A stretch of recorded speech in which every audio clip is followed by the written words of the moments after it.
Hi everyone, आज हम करने वाले हैं एक नया टॉपिक जो कि है नलिटी ऑफ मैरिज। देखिए, मैरिज जब होगी तब 3 कॉन्सिक्वेंसेस हो सकते हैं। पहला कि वो एक वैलिड मैरिज होगी in the I of law, second वो एक वॉइड मैरिज होगी, तीसरी वो एक वॉइडेबल मैरिज होगी। तो इन तीनों के लिए ही अलग अलग एसेंशियल्स है। वैलिड मैरिज तब मानी जाएगी जब वो हिंदू मैरिज एक्ट के सेक्शन 5 में दिए गए 1 से लेकर 5 सब क्लॉजेस को पूरा करती हो, जिसमें 5 क्लॉजेस दे रखे हैं। फर्स्ट क्लॉज ये कहता है कि मोनोगैमी होनी चाहिए। सेकंड क्लॉज ये कहता है कि साउंड माइंड और फ्री कंसेंट देनी होगी पार्टीज को। थर्ड पॉइंट ये कहता है कि एज जो है बॉय की 21 ईयर्स होनी चाहिए और गर्ल की 18 ईयर्स होनी चाहिए। फोर्थ पॉइंट ये कहता है कि दोनों ही parties degree of prohibited relationship में नहीं आती हों। और फिफ्थ पॉइंट ये कहता है कि दोनों ही एक दूसरे के सपिंडाज नहीं होने चाहिए। अगर ये सारी चीज़ें वैलिड होंगी तब हम कहेंगे कि वो मैरिज जो है वो वैलिड है, मतलब कि in the I of law वो एक लीगल मैरिज है। लेकिन क्या कभी कोई मैरिज वॉइड बन सकती है और कैसे कभी कोई मैरिज वॉइडेबल बन सकती है? तो ये दोनों ही कंसेप्ट जो है ना, ये वॉइड एंड वॉइडेबल कंसेप्ट, ये आते हैं आपके एक हेडिंग के अंदर जो कि होता है नलिटी ऑफ मैरिज। तो हम नलिटी ऑफ मैरिज में देखेंगे कि नलिटी ऑफ मैरिज कैसे डिफरेंशिएट करती है वॉइड मैरिज के अंदर और वॉइडेबल मैरिज के अंदर। तो नलिटी ऑफ मैरिज होता क्या है? नलिटी ऑफ मैरिज एक जुडिशियल डिक्लेरेशन होता है जो कि पास किसके द्वारा होता है? कोर्ट के द्वारा होता है। इसमें फर्स्ट हेडिंग जो है वो है वॉइड मैरिज के बारे में। वॉइड मैरिज का मतलब क्या होता है? वॉइड मैरिज को हम हिंदी में शून्य मैरिज कहते हैं, मतलब कि इस टाइप की मैरिज की कोई एग्जिस्टेंस ही नहीं होती है। जैसे ही आपको लगेगा कि आपने शादी करी है, लेकिन ये जो शादी आपने करी है ये मैरिज कभी थी ही नहीं। In the I of law court इसे कभी मैरिज बोलेगा ही नहीं। इसके लिए 3 पॉइंट्स है। पहला, अगर ये मैरिज सेक्शन 5 के सब क्लॉज 1 के अंडर आती है, या फिर सेक्शन 5 सब क्लॉज 4, या फिर सेक्शन 5 सब क्लॉज 5, अगर ये तीनों के अंदर ये मैरिज लाई करती है तो आपकी मैरिज को वॉइड माना जाएगा। देखिए, for example section 5 sub clause 1 क्या बोलता है कि हिंदू मैरिज एक्ट में मोनोगैमी तो अलाउड है, लेकिन पॉलीगैमी अलाउड नहीं है। इसका मतलब क्या है कि अगर आपको एक दूसरे से शादी करनी है तो इससे पहले आपकी कोई लिविंग हस्बैंड एंड वाइफ नहीं होना चाहिए, और अगर है भी तो आपने उसको डिवोर्स देना पड़ेगा। आप बिना डिवोर्स दिए, आपकी कोई वाइफ है, मान लिया जाए एक हस्बैंड है, उसकी कोई वाइफ है, उसने उसे बिना डिवोर्स दिए किसी दूसरी वुमेन से शादी कर ली, तो यहाँ पे जो आपकी जो ये दूसरी शादी हुई है ये वॉइड मानी जाएगी, क्योंकि section 5 sub clause 1 Hindu marriage act का कहता है कि सिर्फ एक ही मैरिज अलाउड है, मोनोगैमी अलाउड है। देखिए, फॉर एग्जांपल यहाँ मैंने एग्जांपल भी दिया है। ए जो है ये एक मेल है, एक आदमी है, इसकी जो बी है वो इसकी फर्स्ट लिविंग वाइफ है। ए ने सबसे पहले बी से शादी करी थी और वो इसकी वाइफ अभी लिविंग भी है। इसके अलावा बी ने अभी उनको डिवोर्स भी नहीं दिया है, लेकिन इसी दौरान जो ए है उन्हें प्यार हो जाता है सी से, और वो सी से भी शादी कर लेते हैं। तो यहाँ पे जो ए और बी जो थी वो उनकी फर्स्ट मैरिज थी, लेकिन ए ने फिर दोबारा सी से शादी कर ली, तो जो ये दूसरी शादी हुई ये वॉइड, मतलब कि ये कभी in the I of law शादी थी ही नहीं, क्योंकि आपने अपनी फर्स्ट वाइफ, ये जो फर्स्ट वाइफ है बी, ये अभी लिविंग है, सेकेंडली आपने इन्हें अभी डिवोर्स भी नहीं दिया है। तो अगर ए देखा जाए तो वो पॉलीगैमी कर रहा था। इसका मतलब यह है कि वो एक से ज्यादा पत्नियां रख रहा था, जो कि हिंदू मैरिज एक्ट में अलाउड नहीं है। तो court will give declaration of nullity of marriage. तो कोर्ट यहाँ पे बोल देगा कि जो ये आपकी सेकंड जो शादी हुई है ना ये वॉइड है। तो ये है सेक्शन 5 सब क्लॉज 1। अब हम देखेंगे सेक्शन 5 सब क्लॉज 4। देखिए, हमें पता है कि सेक्शन 5 सब क्लॉज 4 किसके बारे में बात करता है? ये कहता है कि अगर पार्टी ए और बी जिनके बीच में शादी हो रही है वो एक प्रोहिबिटेड रिलेशनशिप की डिग्री में नहीं आते हैं, मतलब कि उनके बीच में कुछ ऐसे वो दोनों ऐसे रिलेशनशिप को बिलोंग करते हैं जिसमें उनकी शादी कभी हो ही नहीं सकती। जैसे कि एक भाई बहन आपस में शादी नहीं कर सकते, वैसे ही एक बच्चा अपनी बहन की बेटी से शादी नहीं कर सकता, एक बच्चा अपने मामा के बेटे से शादी नहीं कर सकता है। तो ये सारी चीज़ें हिंदू मैरिज एक्ट में बताई गई हैं। फॉर एग्जाम्पल, ए एक मेल है और बी एक वुमेन है। यहाँ पे ए और बी का रिलेशनशिप जो है वो भाई बहन का है। अब वो रियल भी हो सकते हैं और चाचा ताऊ या मामा मामी के बच्चे भी हो सकते हैं। उसमें भी हिंदू मैरिज के अंडर आप शादी नहीं कर सकते, क्योंकि आप डिग्री ऑफ प्रोहिबिटेड रिलेशनशिप में आएंगे। तो कोर्ट यहाँ पे ये बोलेगा कि आपको तो ऐसा लग रहा है आपने शादी कर ली, लेकिन ये शादी नल एंड वॉइड है। इसका मतलब कि ये शादी आपकी वॉइड शादी, ये शादी कभी थी ही नहीं।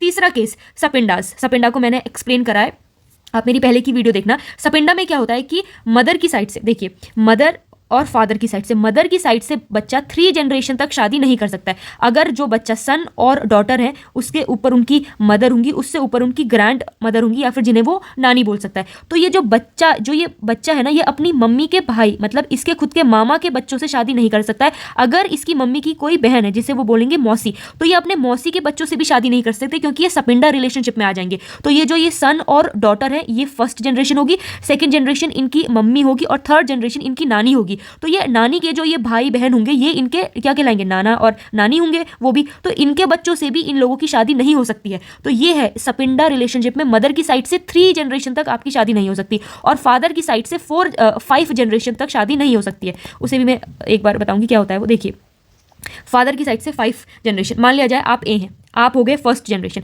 आपके फादर हो गए सेकंड जनरेशन, आपके ग्रैंड फादर हो गए थर्ड जनरेशन, आपके जो ग्रेट ग्रैंड फादर हो गए वो हो गए फोर्थ जनरेशन, और आपके जो great great great grand father हो गए वो हो गए आपके 5th जनरेशन। तो ये जो ए की शादी है ना, ये इतने रिलेशनशिप में, अब ये जो आपके फादर है इनके भाई होंगे जिनको आप, या तो अगर बड़े भाई होंगे तो आप उनको ताऊ कहोगे, अगर छोटे भाई होंगे तो आप उनको चाचा कहोगे, और अगर आपके फादर की कोई बहन है तो वो होंगी आपकी बुआ। तो आपकी शादी आपके बुआ के बच्चों से, आपके ताऊ जी के बच्चों से, आपके चाचा के बच्चों से नहीं हो सकती। ये तो सेकंड जनरेशन है। अब थर्ड जनरेशन मतलब आपके जो दादाजी हैं उनके भी कोई भाई होंगे जिनको आप दादाजी बोलोगे, जो आपके क्या होंगे, दादाजी होंगे, सगे तो नहीं होंगे, थोड़े दूर वाले होंगे, तो उनके भी बच्चों से, और जो उनके बच्चे होंगे और उनके भी बच्चे, उनसे भी आपकी शादी नहीं हो सकती। तो ऐसा ही चलते जाएगा 5th जनरेशन तक।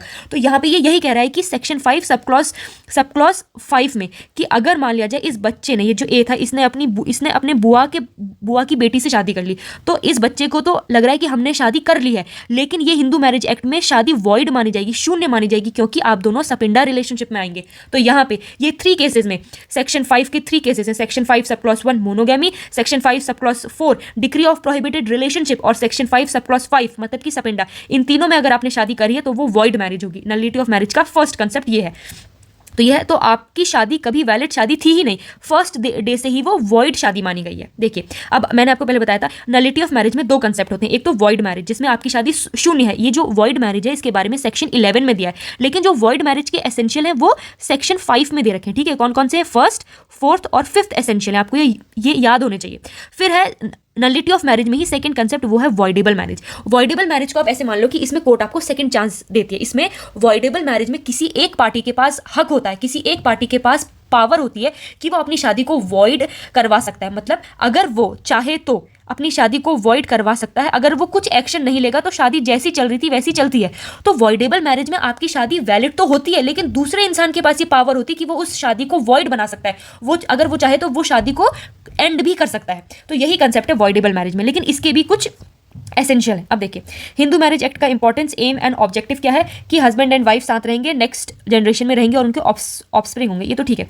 तो वॉइडेबल मैरिज में क्या है? सेक्शन 12 बात करता है वॉइडेबल मैरिज के बारे में। इसमें ये कहता है, इसमें डेफिनेशन क्या दिया, मैरिज कैन बी, हो भी सकती है, मैरिज कैन बी अनल्ड मतलब कि एंड हो सकती है या फिर अवॉइड कर सकते हो, आप उस शादी से बाहर आ सकते हो, एट द ऑप्शन ऑफ, किसी एक पार्टी के पास, at the option of one और बोथ द पार्टीज, जब एक पार्टी या फिर दोनों ही पार्टी चाहेगी तो वो इस मैरिज को एंड कर सकती है। यहाँ पे पूरी जो है ना, ये जो ऑप्शन है ये पार्टी के ऊपर है। पार्टी चाहे तो, हस्बैंड और वाइफ चाहे तो वो ये शादी को एंड कर सकते हैं, अगर वो एंड नहीं करते तो वो वैलिड शादी जैसी चल रही थी वैसी तो चलती ही रहेगी।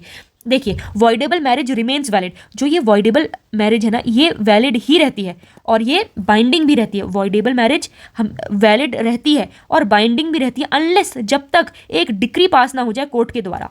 अब वो डिक्री कब पास होगी? जब कोई एग्रीव्ड पार्टी कोर्ट में जाएगा और अपनी पिटीशन देगा, तभी जाके वो कोर्ट उसको एंटरटेन करेगा। अगर आप कोर्ट में जा ही नहीं रहो तो वो शादी आपकी वैलिड मानी जाएगी और साथ में बाइंडिंग भी मानी जाएगी। अब देखिए, कैसे कोई शादी वॉइडेबल हो सकती है, इसके लिए 4 कंडीशन दी है। अगर आपकी शादी इन 4 चीज़ों में लाई करती है तो हम कहेंगे कि आपकी जो शादी है वो वॉइडेबल कैटेगरी में आ सकती है। पहली कंडीशन, इंपोर्टेंसी। अगर हस्बैंड और वाइफ दोनों में से कोई भी इंपॉर्टेंट है, अब इसका मतलब समझाऊंगी क्या होता है, या तो वो इंपोर्टेंसी में लाई करते हो। सेकेंडली, अगर आप दोनों ने ही contravention of section 5 sub clause 2 हुआ है, सब क्लॉज 2 में क्या था कि अनसाउंड माइंड का था और फ्री कंसेंट नहीं दी थी, तब भी आपकी शादी वॉइडेबल हो सकती है। तीसरा, शादी फ्रॉड से हुई है या फिर जबरदस्ती कराई गई है तो भी आपकी शादी वॉइडेबल में आ सकती है, या फिर प्रेगनेंसी। अब हम ये चारों चीजें देखेंगे, इन चारों के अंडर क्या है। इंपोर्टेंसी क्या है? देखिए, इंपोर्टेंसी का मतलब होता है जब हस्बैंड एंड वाइफ दोनों में से या तो दोनों ही या फिर दोनों में से कोई एक पार्टी सेक्सुअल इंटरकोर्स करने की एबिलिटी नहीं रखता हो।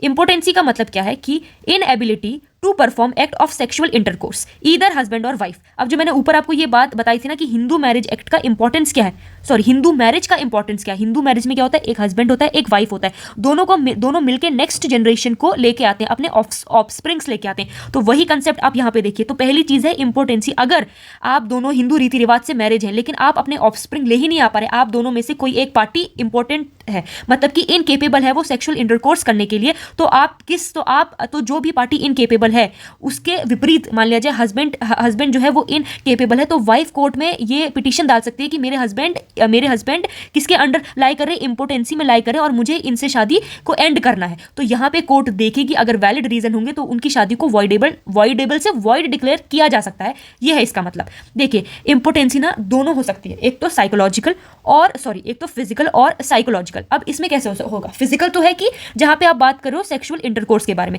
साइकोलॉजिकल का मतलब ये होता है कि जब आप मैरिज में कुछ मैरिज के एसेंशियल्स होते हैं, जैसे कि आप दोनों को साथ में रहना होता है, आप दोनों को साथ में एक दूसरे को कंफर्ट देना होता है। अगर आप उन सारी चीज़ों से पीछे हट रहे होते हो तो भी आप बोल सकते हो कि साइकोलॉजिकल भी ये आदमी जो है ये मैरिज को एक्सेप्ट कर ही नहीं रहा है, ये मैरिज के जो एसेंशियल पॉइंट है उनको निभा ही नहीं रहा है, तो मुझे इससे शादी तोड़नी है। तो ये आप कर सकते हो। यहाँ पे marriage is not consummated due to impotency. अब देखिए यहाँ पे कुछ एसेंशियल पॉइंट है। पहली चीज़ तो ये जो होगा ना, इंपोर्टेंसी जो होगी ये शादी के वेरी बिगनिंग से होनी चाहिए।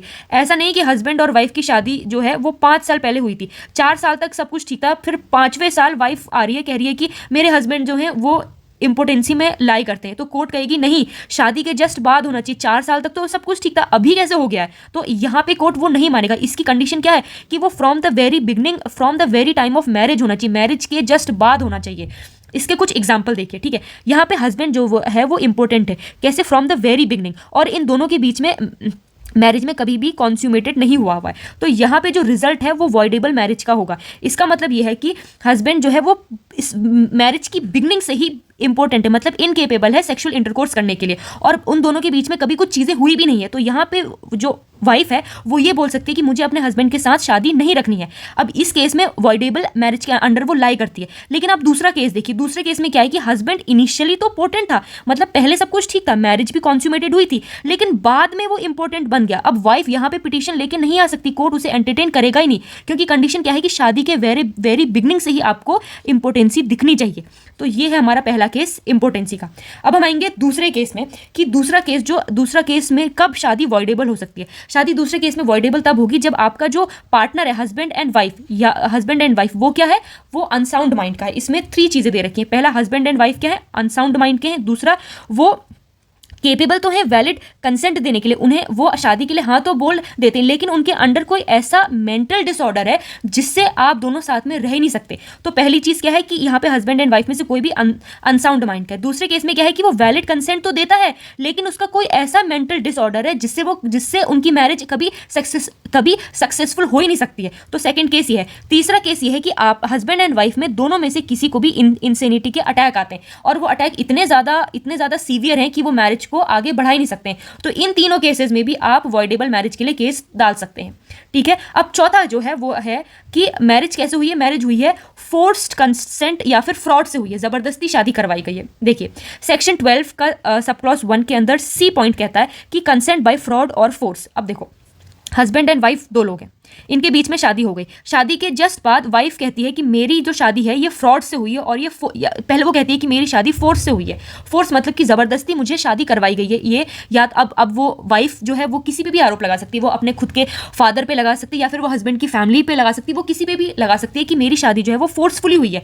अब वो फोर्स कैसे भी हो सकता है, फिजिकल फोर्स मतलब उसको मारा पीटा गया या फिर उसको डराया धमकाया गया। दोनों केसेस में हो सकता है, हस्बैंड भी ये कह सकता है, वाइफ भी ये कह सकता है। फिर कोर्ट देखेगी कि क्या ये सही बोल रहा है। अगर हाँ आपके लिए वैलिड पॉइंट मिल रहे हैं, तो जो आपकी पहले शादी हुई थी ना, ये जो आपकी मैरिज यहाँ पे हुई थी, इसे कोर्ट अगर प्रूव हो जाता है कि फोर्स से शादी हुई है, तो आगे जाके वो शादी को आप वॉइड डिक्लेयर कर सकते हो, मतलब एंड कर सकते हो। Second case fraud. देखो वाइफ बोल देगी कि, या फिर वाइफ हस्बैंड कोई भी बोल सकता है कि अभी हम एग्जांपल लेते हैं कि वाइफ बोल रही है कि ये जो जिससे मेरी शादी हुई थी इसने मेरे साथ फ्रॉड किया है। इसने मुझसे कहा था कि मैं एक गवर्नमेंट जॉब में हूँ, लेकिन अभी मुझे शादी के बाद पता लग रहा है कि ना इसके पास जॉब है ना इसके पास कोई और काम है, ये तो बहुत ही ज़्यादा ड्रंकन मैन है। तो यहाँ पे वो फ्रॉड का इल्ज़ाम लगा सकती है कि मेरे साथ जो शादी हुई है वो फ्रॉड मतलब कि धोखाधड़ी से हुई है। तो यहाँ पे हर चीज़ देखी जाएगी। अब देखो फ्रॉड ना कैसे भी हो सकता है। नेचर ऑफ सेरेमनी, मान लिया जाए कि वो बोले कि इन्होंने मुझसे एक दिन कहा था कि मंदिर में आना, लेकिन मंदिर में कुछ ऐसी चीजें हो रही थी जिससे हमारी शादी हो गई, तो सेरेमनी को लेके फ्रॉड हो चुका है, या फिर मटेरियल को लेके, मतलब कि फैक्ट को लेके, इस हस्बैंड, इस जो आदमी है जिससे मेरी शादी हुई है, इसकी पहले से ही एक वाइफ थी और इसने ये बात मुझसे छुपाई, तो यहाँ पे फ्रॉड तो आएगा ही आएगा, साथ में मोनोगेमी वाला कंसेप्ट भी आ जाएगा कि इसने फ्रॉड के अंदर भी उनको वॉइडेबल मैरिज में मिल जाएगा कि इसको शादी वॉइड करनी है, प्लस अगर वो छुपा रहा है कि उसकी एक और शादी थी पहले, तो वो डायरेक्टली वॉइड मैरिज किसमें किसमें होगा, सेक्शन 5 सब क्लॉज 1 में भी हो जाएगा। तो यहाँ पे दो चीजें हमने देखी। अब तीसरा, सर्कमस्टेंसेज ऑफ द रेस्पोंडेंट। तो इन तीन चीजों में अगर यहाँ पे मान लीजिए वो अपना धर्म छुपा रहा है, वो है तो मुस्लिम लेकिन वो हिंदू बन के आपसे शादी कर रहा है, या फिर वो या फिर वो ईसाई है और वो आपसे हिंदू बन के शादी कर रहा है, तो इन सारी चीज़ों में भी वो फ्रॉड के अंदर आएगा।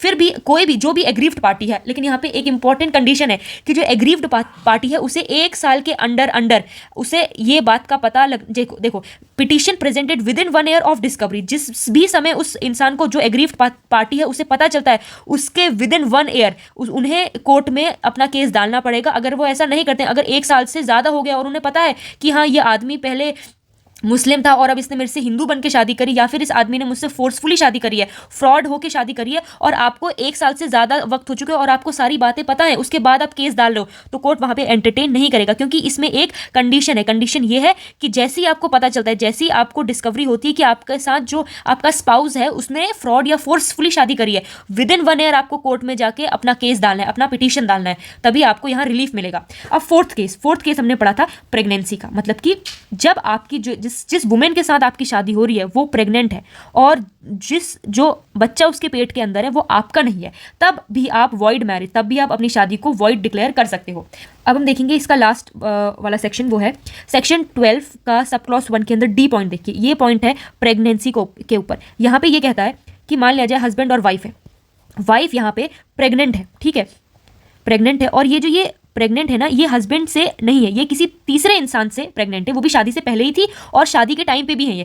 तो यहाँ पे अगर हस्बैंड को पता चलता है कि मेरी वाइफ प्रेग्नेंट है और वो जिससे प्रेग्नेंट है वो कोई और इंसान है, तो यहाँ पे हस्बैंड पिटीशन ला सकता है और जो ये मैरिज हुई थी इनके बीच में इसे वो वॉइड डिक्लेयर करवा सकता है। लेकिन इसके लिए भी 2 कंडीशन है। पहली कंडीशन ये है कि शादी के विद इन 1 ईयर आपको ये पिटीशन लेके आनी है, शादी के विद इन 1 ईयर ये पिटीशन लेके आनी। दूसरा इसमें ये है, पहला तो ये है कि शादी के 1 साल में पिटीशन लेके आनी, दूसरा ये है कि जैसे ही हस्बैंड को पता लगेगा कि मेरी वाइफ प्रेग्नेंट है, वो भी किसी और से, हस्बैंड ने उस वक्त के बाद से अपनी वाइफ से मैरिटल इंटरकोर्स करना बंद कर दिया है। क्या लिखा हुआ है, आफ्टर डिस्कवरी ऑफ प्रेगनेंसी, जैसे ही उन्हें डिस्कवरी होती है अपनी वाइफ की प्रेगनेंसी की, हस्बैंड जो है वो एब्सटेंट कर देता है फ्रॉम मैरिटल इंटरकोर्स करना बंद कर देता है अपनी वाइफ के साथ। अगर ये 2 कंडीशन फुलफिल होती है तभी आपको वॉइडेबल कैटेगरी के अंदर रिलीफ मिलेगा।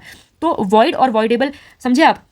वॉइड में क्या है, आपकी मैरिज पहले से ही नहीं थी, आपकी मैरिज को फर्स्ट डे से ही वो नल एंड वॉइड थी। तो वॉइड के लिए क्या 3 चीज़ें, पहली चीज़ सेक्शन 5 सब क्लॉज 1 में आना चाहिए, section 5 sub clause 4, section 5 sub clause 5, ये 3 चीज़ें जहां होंगी वो होगा आपका वॉइड मैरिज। अब हम पढ़ेंगे वॉइडेबल मैरिज। वॉइडेबल मैरिज के लिए सेक्शन 12 में डिफाइंड है और 4 कंडीशन है। पहली कंडीशन क्या है कि आप इंपोर्टेंसी में बिलोंग करते हो, दूसरा आप सेक्शन 5 सब क्लॉज 2 जो कि साउंड माइंड वाला है, तीसरा जो कंसेंट ली थी शादी के लिए वो फ्रॉडली ली थी और फोर्सफुली ली थी, और चौथा आपकी वाइफ प्रेग्नेंट थी और वो प्रेग्नेंट किसी तीसरे इंसान से थी। इन सारे केसेस में भी आपकी शादी वॉइड और वॉइडेबल कैटेगरी में आएगी। अब हम लास्ट में एक बार इन दोनों के बीच में डिफरेंस देख लेते हैं, वॉइड मैरिज क्या होता है और वॉइडेबल मैरिज क्या होता है। वॉइड का मतलब क्या होता है, इनिशियली मतलब पहले दिन से ही आपकी शादी शून्य थी, एंड थी। यहाँ पे अब जब आपकी शादी ही नहीं थी तो आपको हस्बैंड और वाइफ का स्टेटस भी नहीं मिलता है, यहाँ पे आपको हस्बैंड और वाइफ का स्टेटस नहीं मिलता है। तीसरी चीज वो है कि अगर आप सपिंडा रिलेशनशिप में आते हैं तो आप कभी भी हस्बैंड और वाइफ नहीं थे, आप खाली ए और बी थे। मतलब कि अगर राज और रीता में शादी हुई है और वो सपिंडा रिलेशनशिप में आते हैं तो वो कभी हस्बैंड और वाइफ बनेंगे ही नहीं, वो राज और रीता ही रहेंगे, वो अपनी ही आइडेंटिटी रखेंगे, कभी उन्हें हस्बैंड वाइफ का स्टेटस नहीं मिलेगा। देखो सपिंडा जो वॉइड जो मैरिज है उसमें डिग्री की भी आवश्यकता नहीं होती है। क्योंकि यहाँ पे आपकी मैरिज को वैलिड माना ही नहीं गया है। डिग्री तो तब मिलेगी आपको, रिलीफ और रेमेडी तो तब मिलेगी ना जब आपकी शादी हुई हो। यहाँ पे आपकी शादी ही नहीं थी तो यहाँ पे डिग्री की भी आवश्यकता नहीं होती है, क्योंकि आपके बीच में कोई मैरिज ही नहीं हुई होती है। सेक्शन 11 में वॉइड मैरिज के बारे में है और 3 इसके लिए एसेंशियल है, section 5 sub clause 1, sub clause 4 और सब क्लॉज 5। अब हम पढ़ेंगे वॉइडेबल मैरिज का क्या डिफरेंस है। वॉइडेबल मैरिज में आप परफेक्टली आपकी शादी वैलिड होती है जब तक आप उसको वॉइड नहीं करवाते हो। मतलब आपकी शादी जो होती है वो पहले दिन से ही वैलिड होती है, लेकिन कुछ ऐसे रीजन होते हैं जिस वजह से आप वो शादी को वॉइड कराना चाहते हो। उसके लिए हमने 4 रीजन देखे थे। अगर आपका हस्बैंड एंड वाइफ इंपॉर्टेंट है, दूसरा साउंडनेस ऑफ माइंड नहीं है, तीसरा फ्री कंसेंट नहीं थी, या चौथा आपकी वाइफ पहले से प्रेग्नेंट थी। इन 4 केसेस में आप वॉइडेबल मैरिज में आओगे। यहाँ पे देखो वॉइडेबल मैरिज क्योंकि वो वैलिड मैरिज थी तो आप जो जो हस्बैंड और वाइफ है ना, उन दोनों को ही हस्बैंड और वाइफ का स्टेटस मिलता है, मतलब यहाँ पे आपको फुल राइट्स और ऑब्लिगेशन मिलते हैं हस्बैंड और वाइफ के। तीसरी चीज, वॉइडेबल मैरिज में एक कोर्ट के द्वारा आपको डिक्री लेनी आवश्यकता होती है, क्योंकि आपकी वैलिड मैरिज थी, अब इस वैलिड मैरिज को वॉइड बनाना है तो कोर्ट यहाँ पे इंटरफेरेंस करता है और आपको एक डिक्री देता है। तो इन वॉइडेबल मैरिज डिक्री लेना आवश्यक है। ये है वॉइड और वॉइडेबल मैरिज के बीच का डिफरेंस। Thank you.